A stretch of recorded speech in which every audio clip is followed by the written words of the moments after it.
Hello అండి, welcome to Praveen study hub. ఈరోజు ఈ వీడియోలో మన డైలీ కరెంట్ అఫైర్స్లో భాగంగా ఈనాడు న్యూస్ పేపర్లో వచ్చినటువంటి ఇంపార్టెంట్ కరెంట్ అఫైర్స్ని అయితే తెలుసుకుందాం. సో ఈరోజు మన ఫస్ట్ టాపిక్ చూసినట్లయితే క్రికెట్కి సంబంధించినటువంటి అంశము. ఆసియా కప్ను భారత్ గెలిచిందనమాట. ఆసియా కప్ మనదే అనే టైటిల్తో నేను ఫ్రేమ్ చేయడం జరిగింది. అయితే ఈ నిన్న మ్యాచ్ భారత్ పాకిస్తాన్ మధ్య జరిగినటువంటి ఫైనల్ మ్యాచ్లో భారత్ విజయం సాధించింది. ఏదైతే పాకిస్తాన్ 146 టార్గెట్ ఇచ్చిందో దాన్ని మన వాళ్ళు ఆచరించారనమాట. ఓకేనా. సో ఇలా ఆసియా కప్ విశేషాలు చూసినట్లయితే ఈ 9వసారి కప్పును గెలవడం జరిగింది. ఆసియా కప్పు 9వసారి అనమాట. అయితే 1984లో తొలి ఆసియా కప్పును భారత్ గెలుచుకుంది.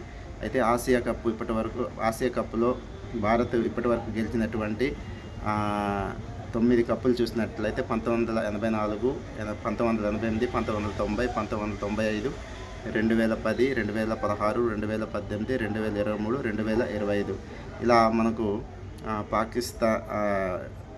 ఏదైతే నిన్న పాకిస్తాన్తో మ్యాచ్ ఏదైతే గెలిచామో అది మనకు 9వ ఆసియా కప్పుగా మనము చెప్పుకోవడం జరుగుతుంది. ఓకేనా.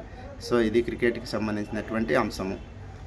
నెక్స్ట్ డ్వాక్రా మహిళలకు సంబంధించినటువంటి ఒక అంశము రావడం జరిగింది. ఆంధ్రప్రదేశ్లోని డ్వాక్రా మహిళలకు సంబంధించినటువంటి డ్వాక్రా మహిళలకు తీపి కబురు.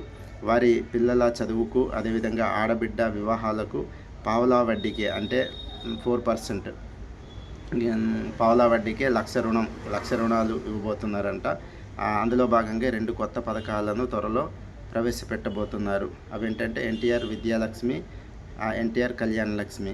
అయితే ఈ రెండిటికి కూడా 10,000 నుంచి ₹1,00,000 దాకా ఇవ్వబోతున్నారు. అయితే వీటి యొక్క అర్హతలు చూసినట్లయితే డ్వాక్రా సంఘంలో నమోదై కనీసం మినిమం 6 నెలలు గడిచిన సభ్యురాలకి, ఎవరైతే సభ్యురాలు ఉంటారో 6 నెలలు నమోదైన తర్వాత 6 నెలలు చూస్తారనమాట. అటువంటి మహిళకు ఎలిజిబుల్ అవుతుంది. అయితే ఏదైతే బ్యాంక్ లింకేజ్ కానీ, స్త్రీ నిధి కానీ, ఇతర మార్గాల్లో కానీ ఏదైతే అప్పును తీసుకుంటారో ఆ అప్పును సకాలంలో చెల్లించే వారికి ఇది అర్హులు అవుతారనమాట.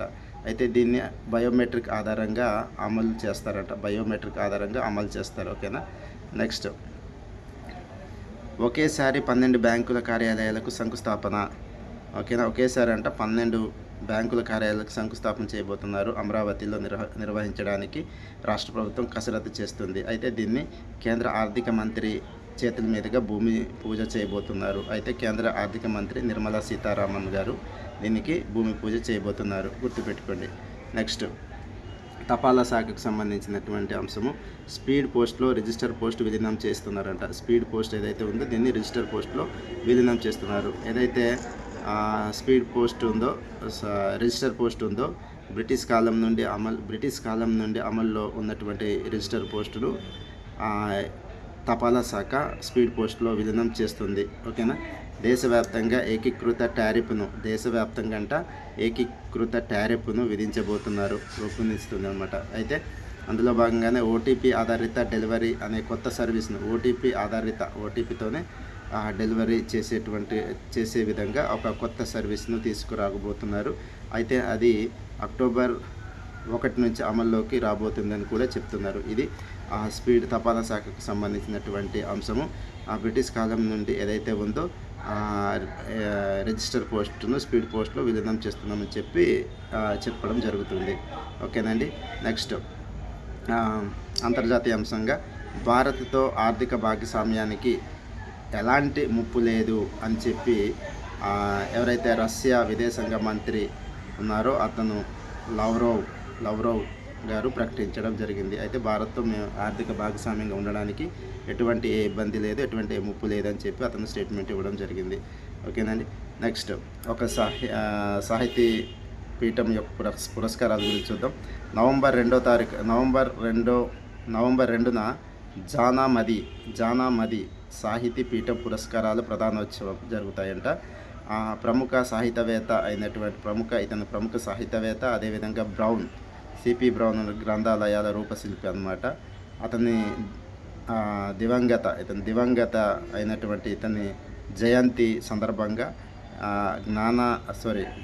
జానామది హనుమాన్ శాస్త్రి, ఇతని పూర్తి పేరు జానామది హనుమ శాస్త్రి జయంతి పురస్కరించుకొని ఈ పురస్కారాలను జానామది సాహితీ పీఠం పురస్కారాలను ప్రదానం ఇవ్వబోతున్నారు. ఎప్పుడంటే నవంబర్ 2వ తారీఖున. సో ఇది గుర్తుపెట్టుకోండి, ఓకేనా. ఇది వచ్చిన తర్వాత మరొకసారి చెప్పడం జరుగుతుంది.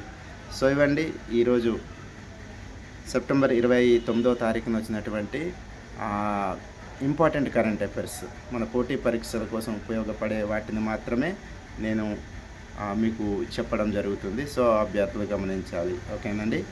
Thank you.